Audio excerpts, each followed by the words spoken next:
You're listening to the Good Old Boys Fantasy Football Podcast. Now here's your hosts, Kevin, Derek, and Alex. All right, welcome in, ladies and gentlemen, to another episode of the Good Old Boys Fantasy Football Podcast. I am Derek, and joined as always by your co-host Kevin. Kevin, how we doing? Doing good, man. Doing good. It's like Christmas Eve today, right? And it's because tomorrow is the release of the NFL schedule. We know the matchups. We know a couple of the week 1 games. But really the full slate will be revealed to us tomorrow in about 20 hours time frame, give or take. So I'm looking forward to this. I am absolutely looking forward to seeing who the home games are, who the road games are, um, what this means, and how the implications of the schedule affect fantasy prospects. Absolutely, it should be a lot of fun, and should be some pretty interesting things there, right? Like you said, we pretty well know who's going to be playing who. There's not really any secret about that. It's more of a case of when those games take place and how that can certainly affect some of the matchups, especially when it comes to fantasy, right? Like, guys that have the potential to kind of jump out early, guys that maybe could have that sneaky playoff upside there, and kind of everything in between. So it should be good, should be interesting. Always a lot of fun kind of seeing how those matchups kind of come out there, and then starting to start projecting some win losses for teams and start really trying to break that down as we start getting into it there. But should be pretty good. And we should see Alex back here next week. He's got a little fun plan this week, so he's off doing that, and we hope he has a great time. But we'll likely see him back here next week. So, any other kind of thoughts here about some of the NFL schedule? Like, any particular matchups that you may be you're kind of interested in seeing through the upcoming season? Oh man, there's actually quite a few. A lot of them surround the Chiefs' schedule. Chiefs Niners. We'll see a rematch in the regular season. I'm super excited to see how it goes in Levi Stadium. San Francisco finally gets a home game. Does that make a difference, or um, does it not matter? Do the Chiefs just find a way to get their number? We are going to have a Harbaugh Bowl this year, the Chargers Ravens. So I'm looking forward to that just because of the story that goes along with it. I don't know. I kind of hope this game is earlier in the season than later, just because I think the Chargers might kind of fall off. Like, I want this game to still be relevant when it's played. So Yes. I think there's something there. And you have the Bills and the Chiefs. You have the Ravens and the Chiefs. Like, a lot of these games, it's the Chiefs' schedule. It's crazy, and the Texans and the Chiefs. Like, it really is. Kansas City's schedule is going to be a gauntlet for them this year, right? They have a ton of playoff teams on their schedule.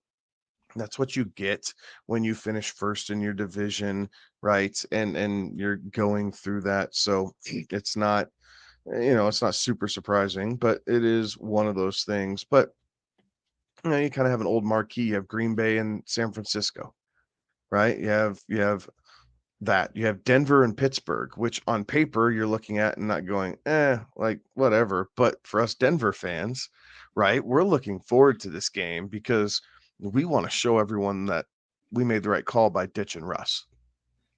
Right. So we'll see how this goes. I think this is another game that's probably going to be played earlier in the season, as opposed to later. Good, bad, and different, but we'll see how that shakes out with a young Bo Nix or a unproven Jared Stidham, kind of however that shakes out. Go from there. Man, what else do we have? We have Bengals, Eagles at some point this season, Yep. right? That's a Joe good one. Burrow, Jalen Hurts. Um, you hope everybody's healthy for that one because that game should be an offensive frenzy, Right. which will be extremely fun to see. Um, You have Commanders and Bears. Again, on paper, not super sexy, but it's pick 1 and pick 2, right? Like you get to see Caleb Williams and Jalen Daniels, excuse me, Jaden Daniels go head to head their rookie season. Mm-hmm. There's something fun about that. What else is on here that sticks out to me?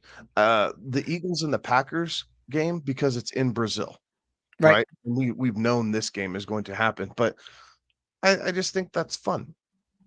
Yeah. You have the Derek Carr revenge game in the Saints and Raiders. Right. Again, another built-in storyline. You have the Rams and the Lions, a little Right. Jared Goff revenge game. Uh, let's see here. You have You have the Niners some and the Jets, Lions.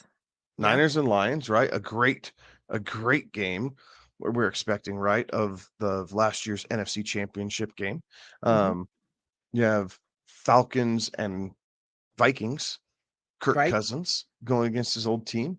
You have the Seahawks and Jets, Geno Smith going against his old team. Right. Um, You have the Broncos and the Saints, and that game looked like it was in New Orleans. So that's the Sean Payton kind of coming back to New Orleans train there. So that should be an interesting storyline to see that one.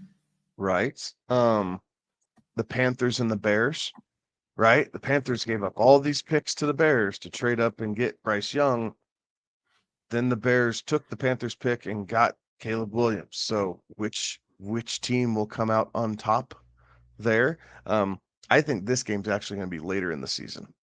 Right? Very well Talked about could a be. couple, I think, earlier. I think this one's gonna be a little bit later. I think they want Caleb Williams to get some snaps underneath him to be able to truly show what he has, maybe a little bit of a rhythm for that game. But yeah, and then obviously you have all the divisional games that are built in with it.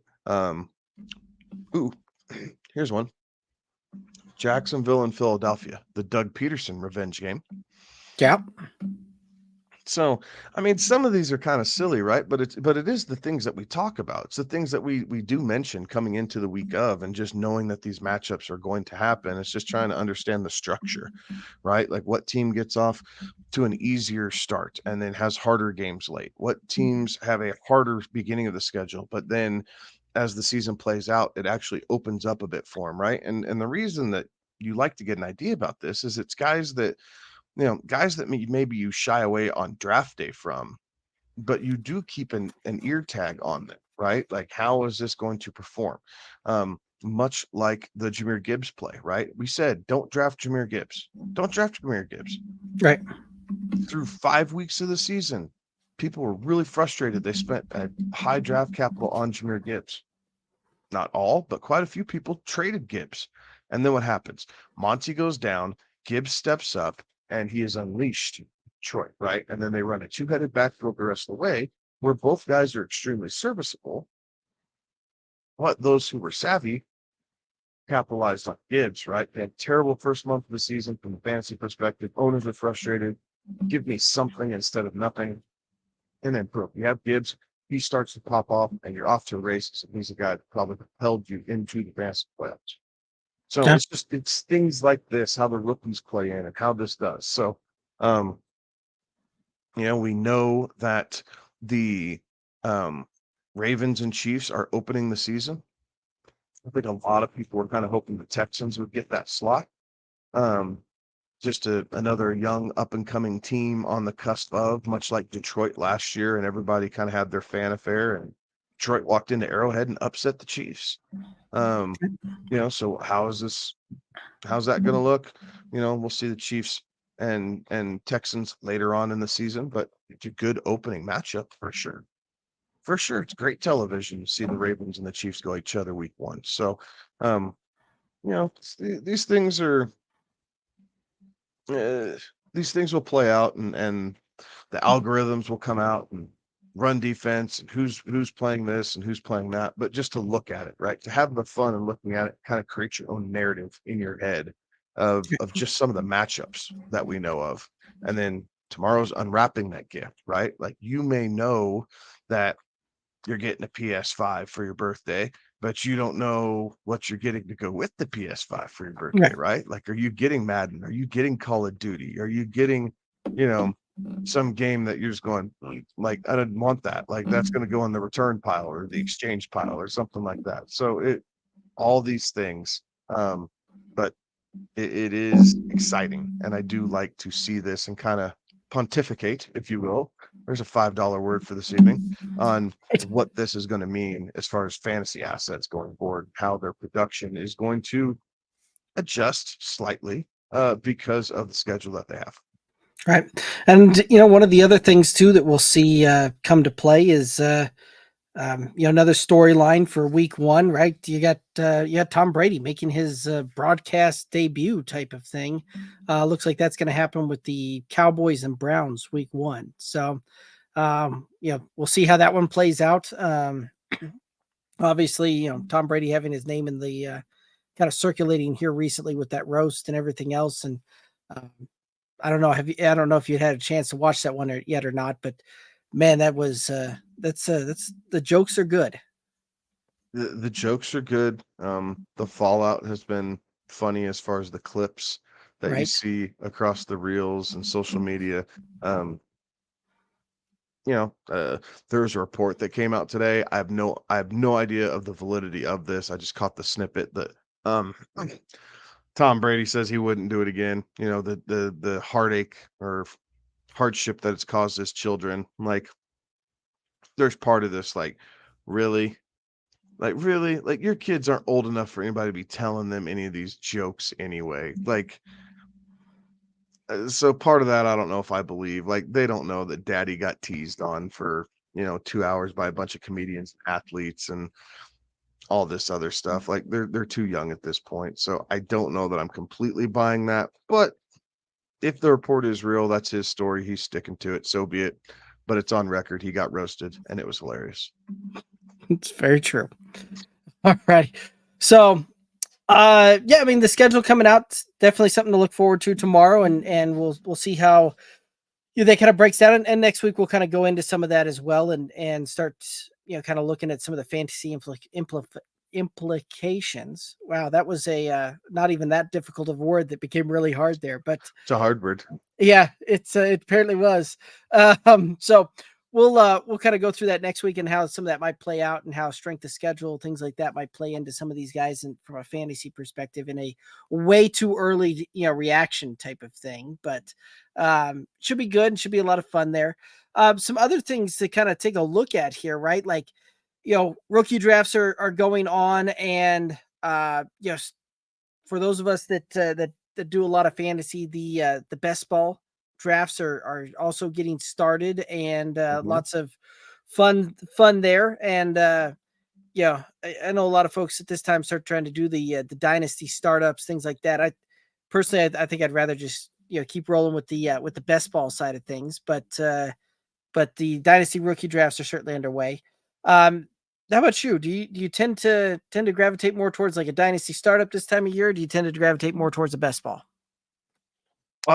At the moment, I'm looking at the best ball. I'm really kind of focusing in on all the dynasty rookie drafts that I have going on right now, and really focusing on that. I think here over the next 2 weeks, those should all die down, and then I'll be kind of picking back up on the best ball. I might grab a dynasty startup, maybe. There's something about it that I just can't get away from it. But I agree. Like, some of it's the best ball, but it is a different strategy, right? I mean, you are implementing different strategies in best ball than dynasty. Sometimes it's just the format, right? Like, I was looking at one that I almost joined earlier. It was a dynasty superflex tight end premium salary cap league. I was like, ooh, that's something a little different. Like, I might take my lumps the first couple of years just because it's not my wheelhouse. But it looked intriguing, and then I got caught up and the league was full. So it might have saved me from, dropping $50 on a league I was going to get my teeth kicked in on, just because of having to learn it. But overall, I'd lean best ball. You can do a bunch for, $2 a pop, and it's not hurting anything. Exactly. So, let's kind of spend a little bit of time there on the best ball side of things. And there's a whole lot of different strategies that you can implement there, and and go through. But let's just kind of take a look at some guys that potentially have some decent value going in best ball drafts and kind of where they where they could play out there. And these are guys that you kind of take your shot on later on there, where they're going to be your third or your fourth guy at the position, or even later in a lot of cases, to try and play that one out there. But any guys that you're kind of leaning towards here that when you get into some of those deeper rounds, or you've just been finding tremendous value for for these guys in a best ball currently? I think a lot of it depends on how your draft is going, right? Positions of need, or position of upside, that type of thing. I think Raheed Shaheed from the Saints is a guy that I like to kind of target a little bit later in best ball drafts.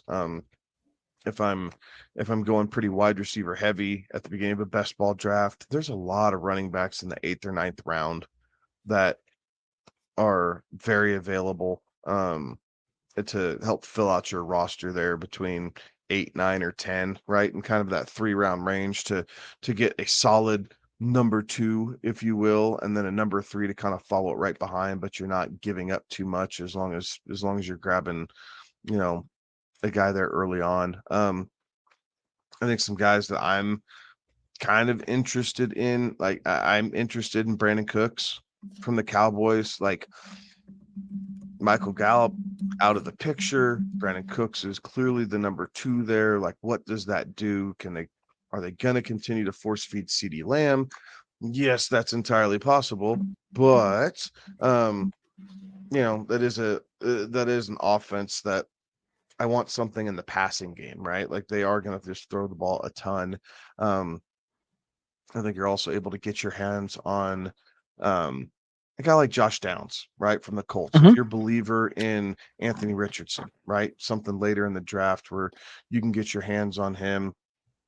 Again, he's not going to be the number 1 guy. Him and A.D. Mitchell might be fighting for snaps, right? I think it's going to be more Alec Pierce that gets sacrificed instead of Josh Downs, but there's still the ability to make some impact there by drafting a Downs late. If you're looking later on quarterback, right, you're filling out your second quarterback. I don't see why Baker Mayfield couldn't run it back, right? And he finished right there on the cusp, right inside of QB 12. So being able to get your second quarterback with some pretty good upside, right? He still has Mike Evans. He still has Chris Godwin. The running game's still intact. They improved the offensive line. So I think Tampa Bay's offense is a little bit underrated. And then another one would be Darnell Mooney, right, for the Falcons. With Kirk Cousins in town, we expect the efficiency of the passing game to go up, right? A lot of people are on Drake London this year, which understandably so. Bijan and Kyle Pitts. Well, what about Tyler Algier and, Darnell Mooney, right? Some guys who aren't going to get quite noticed as much, but they should still see volume based off of what's going on in this offense. And then, to kind of round it out, some of the lesser known Bills receivers. We talked about this. We talked about this, right? Is it Coleman? Is it Shorter? Is it Hamler? Is it Mac Hollins? Like, who's going to be catching passes? But late in best ball drafts, a perfect opportunity to take a flyer on a guy, right? If you feel like this is the guy that is going to see a 30% increase in targets and be able to get him for late in an offense where we don't really know what's going on right now, now's the opportunity to do your research and plant your flag on that guy. And you're grabbing him super cheap, because the closer we get to the regular season and we see how the Bills offense is going to flow, that receiver is probably going to increase. His value is going to increase, 2, maybe 4 rounds, right, on the high side. As we get close to the season, we understand a little bit more of how this is going to look. Yeah. So you definitely mentioned a lot of guys that I've kind of been looking at deeper in there as well, but there's some other guys that kind of stand out that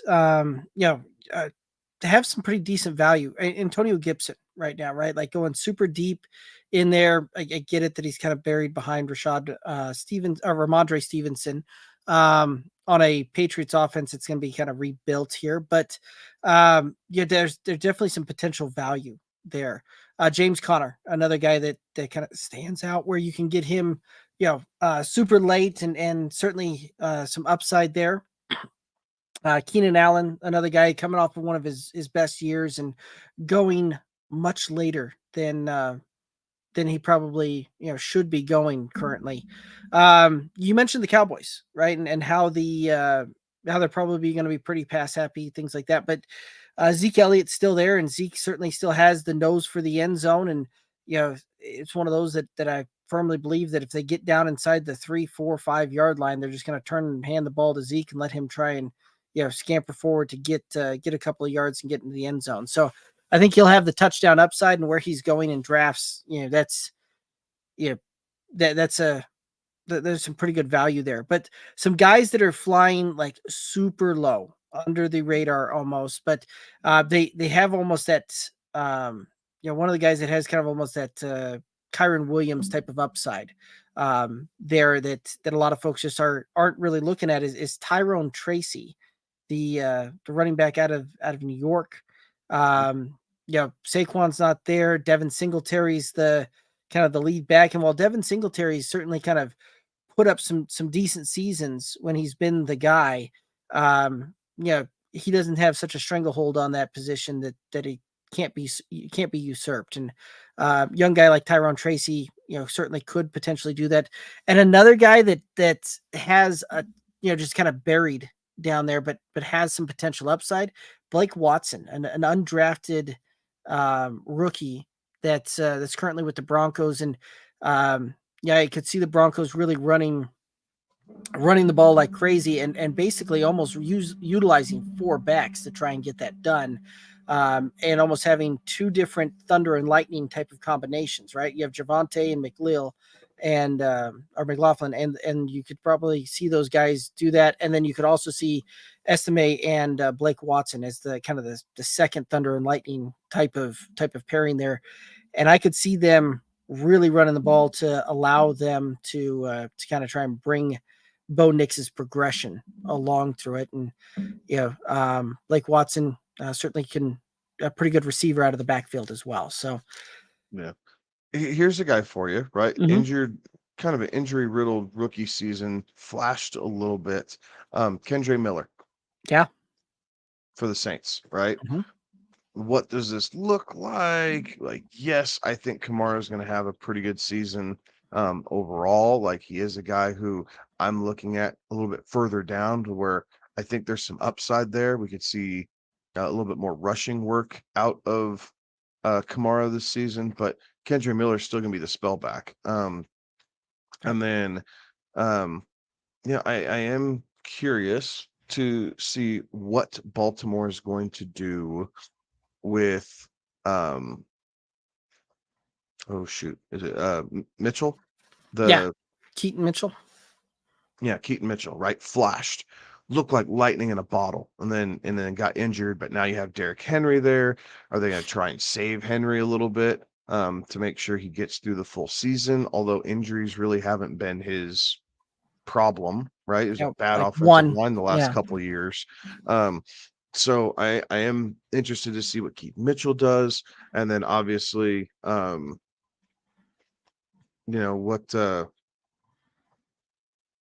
what's going to go on with the Nick Chubb rehab, right? Like, how does this shake out for Cleveland? Because if you think Nick Chubb's now, it happened fairly early in the season, but if you're still going to say the Browns are going to bring him slow to start with, then is it Jerome Ford, or are you looking a little bit further down the line and trying to get a piece of something else here to kind of protect yourself that you think has some upside and could flash for the Browns that brings a little bit more speed to that backfield? Yeah. And there's certainly that kind of possibility there. And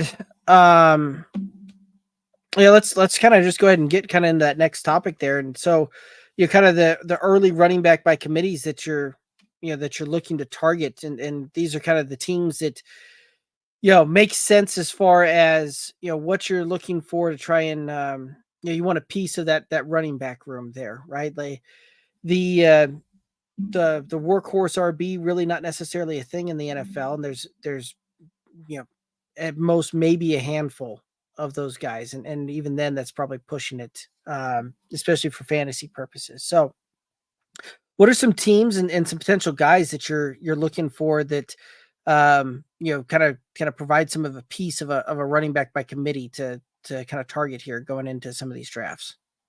Uh, I'm really looking at the Lions and targeting David Montgomery, right? Mhm. He's going to be the lower drafted of the two players between him and Gibbs, but Montgomery absolutely serves a role as a ground and pound type running back. They're not afraid to use him in the red zone and in that 5 zone, right? And yes, Gibbs will get his carries there as well, but I think a lot of times David Montgomery does get forgotten.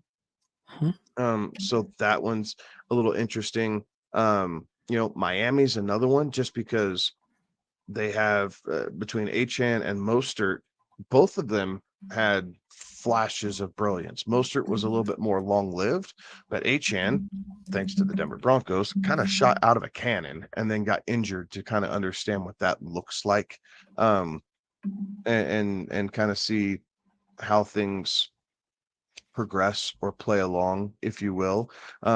Seattle's another one, right? Between Charbonnet and Kenneth Walker III.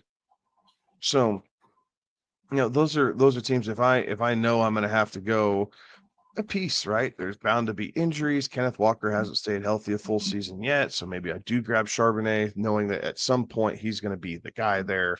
Because like you said, there's only so many workhorse backs and off the top of my head, I think of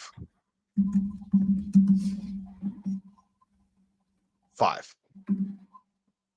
Yeah. CMC, um, maybe 6. CMC, Brees Hall, Jonathan Taylor, um, Joe Mixon down in Houston. Like I don't see anybody really pushing him for touches. Derrick Henry is until he's not, as far as I'm concerned, with Baltimore. So that I do think that plays into it a little bit. Um, Probably a Josh Jacobs, maybe. and then potentially Josh Jacobs. Yeah. They paid him like they want him to be close to that. At least in today's NFL, they paid him like they want him to be that. Yeah, that's very true. So, no, Maybe Aaron Jones this year, yeah, right? Typically not his MO, but I'm not really in love with anybody that Minnesota has behind him. right. Yeah, Tyler Chandler really, Ty Chandler really doesn't, Right. strike the fear there, certainly. So, Right. um, and some guys that also like teams that would be looking to potentially try and get a piece of things like that would be I'd be looking to try and get a piece of the Bears, right? Like with either DeAndre Swift or Roshan Johnson. There's some potential there. The Steelers certainly have some potential, right? Arthur Smith, while we saw what they did in Atlanta the last couple of years, certainly when he was with Tennessee, and the Derrick Henry emergence there, and dominance there. But Najee and Jalen Warren, both of those guys going late enough that you can take a shot on with third or potentially even fourth string and for RBs and some of these things here. Um, Mhm. so that would be a team that I potentially kind of target there. The Commanders are another one that's Brian Robinson, Austin Eckler, and you know potentially try and give that a shot, and just kind of see how that would look and work.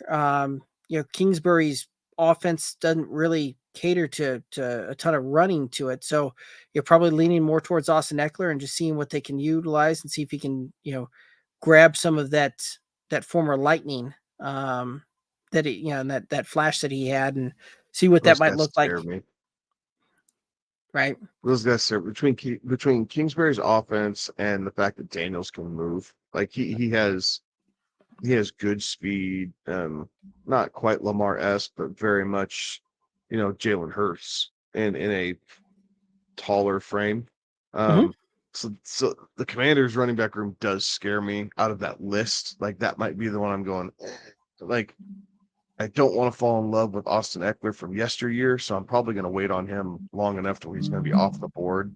Brian Robinson, not a bad piece, but how many red zone touches does he lose because of Daniels? Right. What if you lose some of that? What if I told you you could get Austin Eckler as the 29th running back off the board and around the 91st pick overall? I would say who else is going in that range?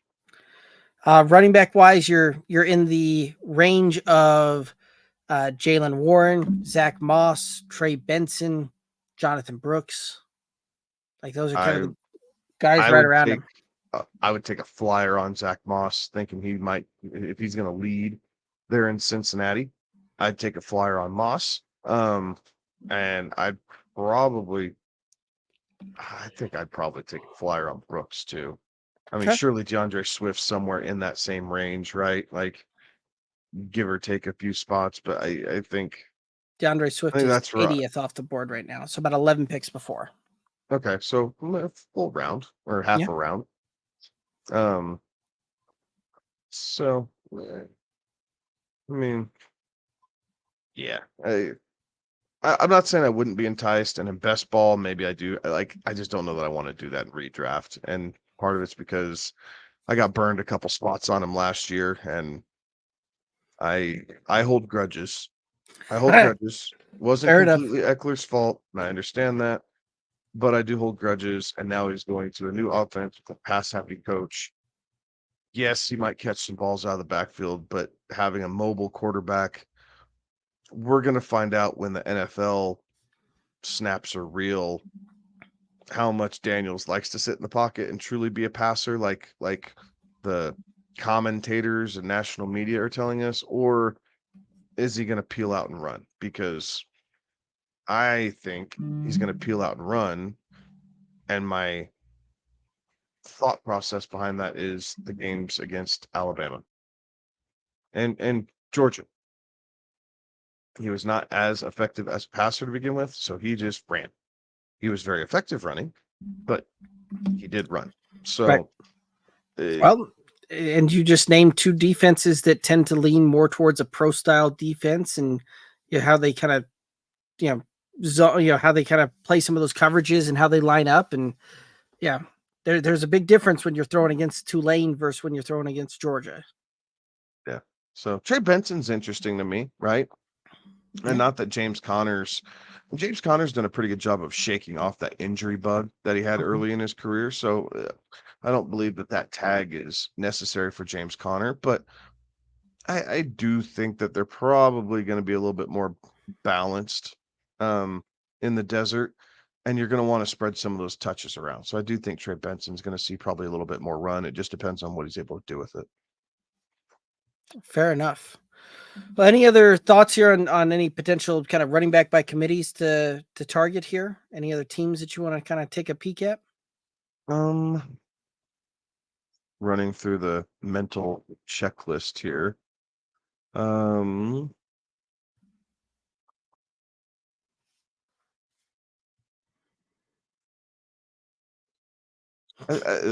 that's a question more so than anything is Buffalo really going to let James Cook be the guy?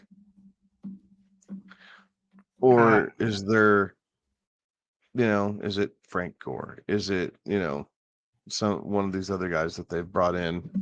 Right, Ray Davis.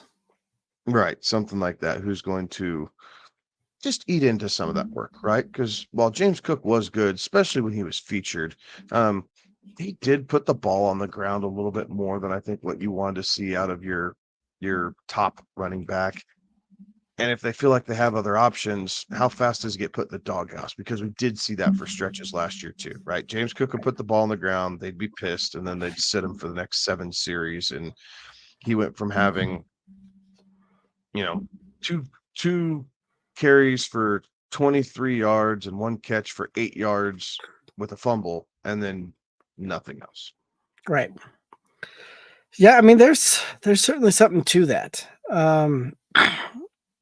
Yeah, and some of that just depends, like with this Buffalo offense, man, like that really is the wild card. Yeah, as much as we want to think that there's some hope at the wide receiver position, I don't know that there necessarily is, and I think that this offense is going to see a lot of growing pains there. And so, do they run the ball more to try and go maybe a little more balance than they have in the past, and use the running backs instead of having Josh Allen take off 70, 80 times on the season? That's just one of those that there's a lot of question marks there, and that's honestly that Buffalo was a team that you would key in on a target, and I'm having a hard time early on kind of reconciling some of what this offense is what I'm thinking this offense is going to be and how they might look and work, and really spending early draft capital on these guys.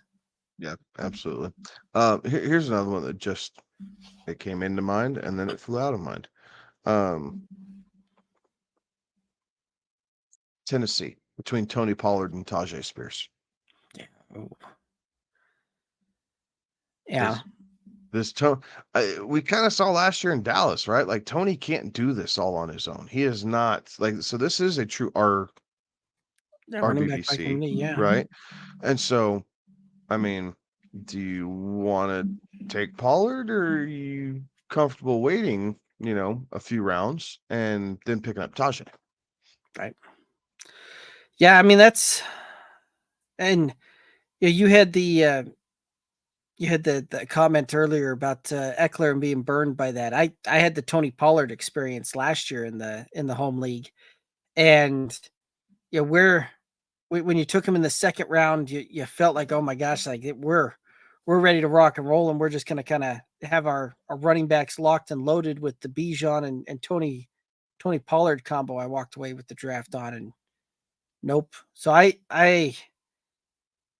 would have a hard time putting Tony Pollard on as anything other than an RB3 or an RB4, and where he's going to go, I just don't know that that's going to happen.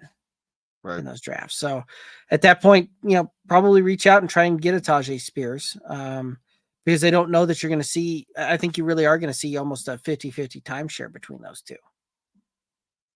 Yeah. So, I mean, if that's really how it breaks down, good waiting a little bit and grabbing Tajay. Absolutely. Yeah. Oh, awesome. Any other thoughts here on the running back by committee? Or we ready to rock and roll and have you try and guess a player? Oh, let's guess a player. All righty. So I came up with a little game here tonight, and I'll give you a couple of clues, and you can take a guess after every clue, and we'll kind of keep going through them and going through it. So this player had over 1,000 receiving yards in 2023. Care to venture a guess early on? Jalen Waddle. It is not Jalen Waddle. In fact, this next clue may help out with that. This player had more receiving yards than both Jalen Waddle and Terry McLaurin.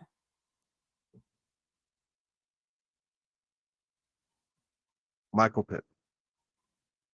I like the thought there, but not quite. This player also had more receptions than Jamar Chase and DJ Moore.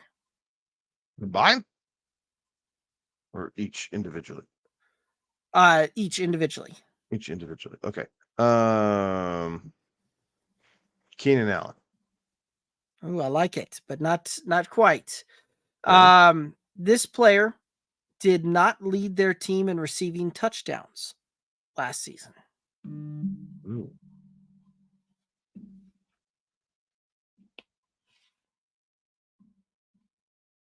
1,000 yards, more receptions than Chase and Moore, more yards than Waddle and McLaurin, but didn't lead in receiving touchdowns for that team.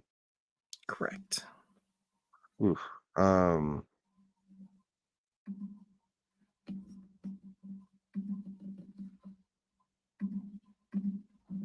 Stephon Diggs. Oh, I can see the thought process, but no, that one is he might have led in touchdown receptions, so that might have been obsolete. So it is not Stephon Diggs. So this player got off to an incredibly hot start to start the fantasy season, but after his team's bye week, he did not have a weekly finish that was better than 29.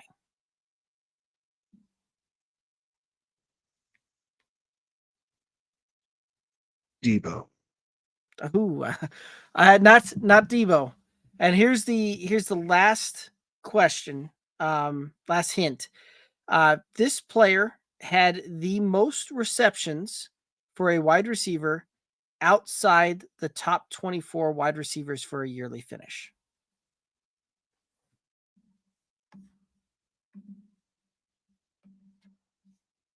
Garrett Wilson. Oh, it was not Garrett Wilson. I was trying to lead the path to kind of go down the Garrett Wilson route there, but it was not Garrett Wilson. But I do like the thought there. So, any final guesses?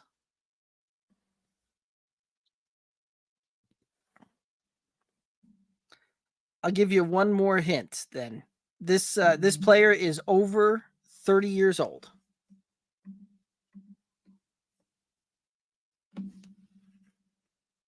Cooper Kupp. Oh, another guess that I like, but it is not the Cooper D Cup. And actually, we had a comment come in here on the YouTube. A-Rod is throwing out the guess of Jacoby Myers. Jacoby's not over 30 though. No, and his comment was in there before I threw out that last. Okay, fair enough. Last deal, but that's a good guess though. I like that. Yeah. I like where you're going with that Jacoby Myers. Yep. So far, no guesses. However, this player finished one spot behind Jacoby Myers in fantasy finish for the year, and that is Adam Thielen.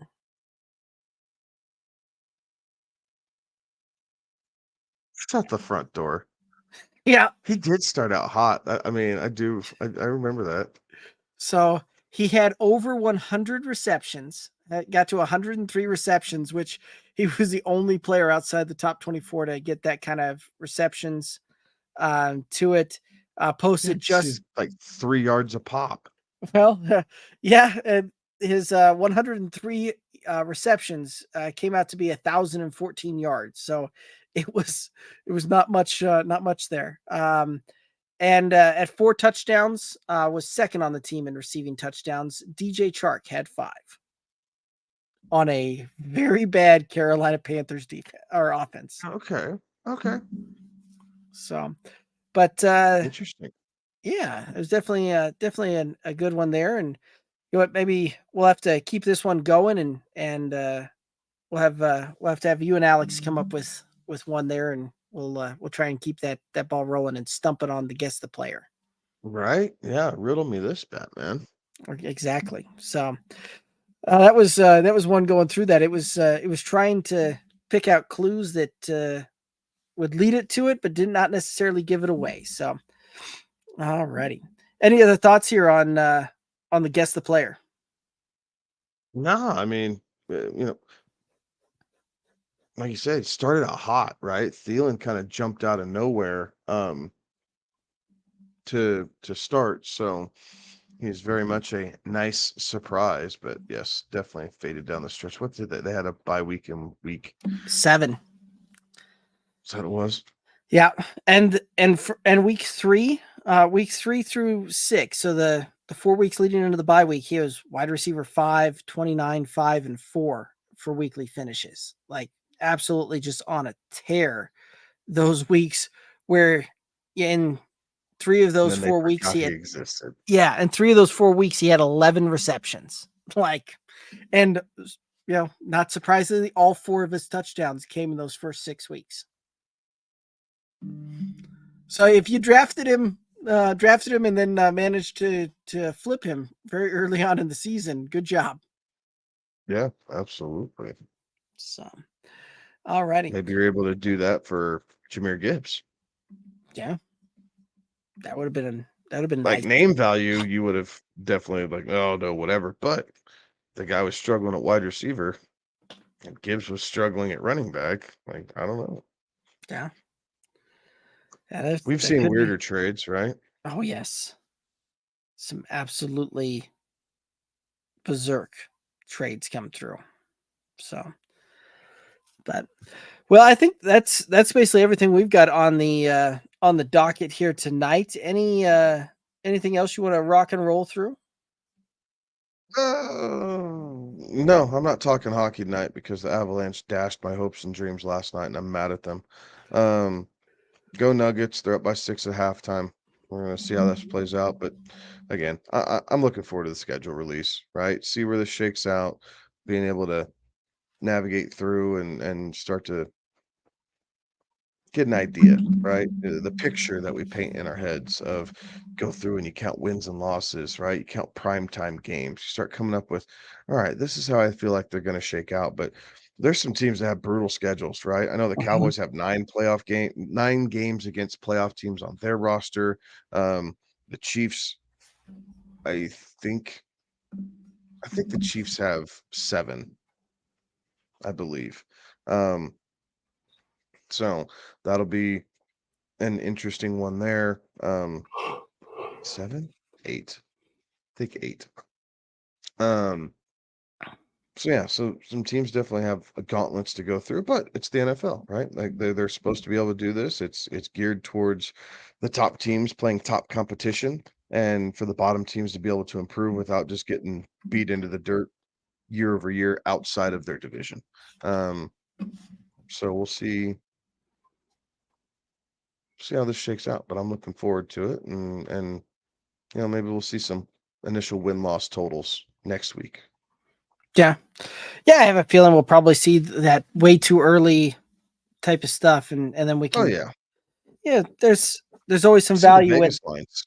Yeah, I exactly, wanna see the Vegas lines, right?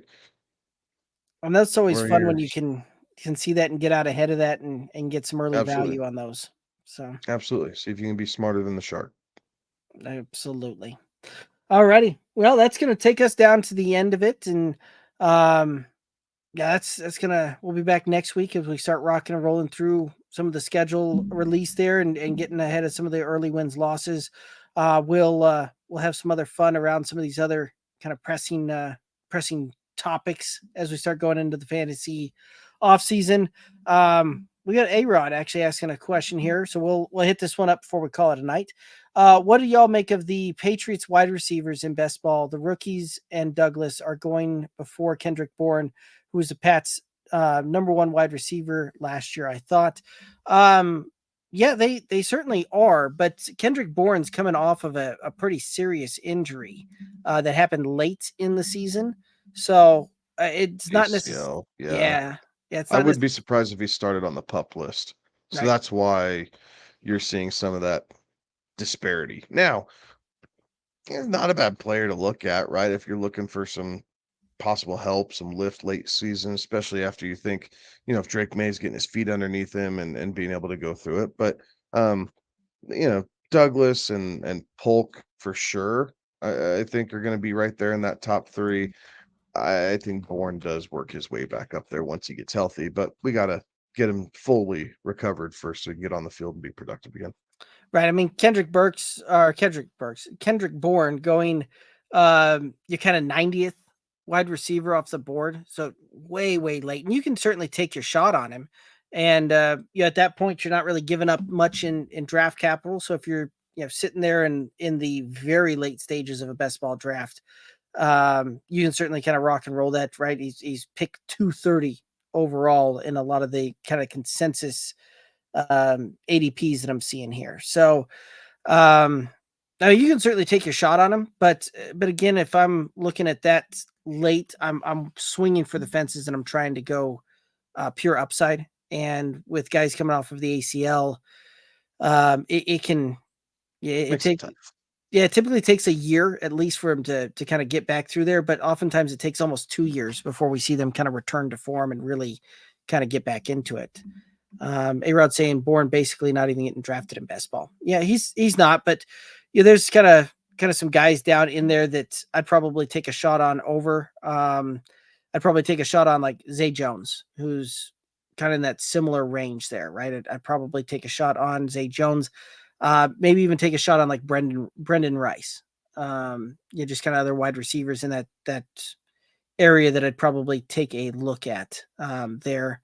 Javon Baker, another New England. He's going just a little bit before him. But again, like those guys are all pretty much undrafted, and you could take your shot way late on those guys. So any other thoughts on that one? No, I think that about covers it. Pats, they're developing, right? Right. I mean, it's a year of development, but we'll see. I think Polk could have be really good, right? Like it's kind of a redo of the Jacoby Myers pick and Patriots letting Myers walk out the door when they probably should have paid him and kept him. Yeah, they should have. They were saying, I like those guys in the 18th and DJ Chark going that late too. Yeah. Yep. And Chark's got some potential upside there, right? Like he's a big play type of deal, and for best ball, right? Like you take your shot on a guy that's got one touchability. Nothing wrong with that in the way late, way deep rounds there. You're shooting for upside, and if you can get one game of usable production, that pick paid off. So absolutely awesome. Well, any final thoughts out there for the viewers and listeners? Yeah, stay tuned. If you're, whatever drafts look like for you, right? People are doing drafts, and really it doesn't matter what startup, rookie, whatever. Like, feel free to hit us up, right? We are available, all the time, wherever you guys consume your social media content at Good Old Boys FF. But thank you to everybody for tuning in. Please be sure to like and subscribe, and turn the notifications on so that way you guys can catch us every week when we come live Tuesday. Absolutely. We'll be back next Tuesday, 11 p.m. Eastern, and rocking and rolling through it there. And hopefully we'll have Alex back, next week as well to rock and roll through that. So thanks for tuning in. That's going to do it for us. He's Kevin. I'm Alec. I'm Alec. I got that one stuck in my. He's Kevin. I'm Derek. Alex will be back next week. There we go. I got it right that time. But that's going to do it for us. Have a good one. Be safe. Toodaloos.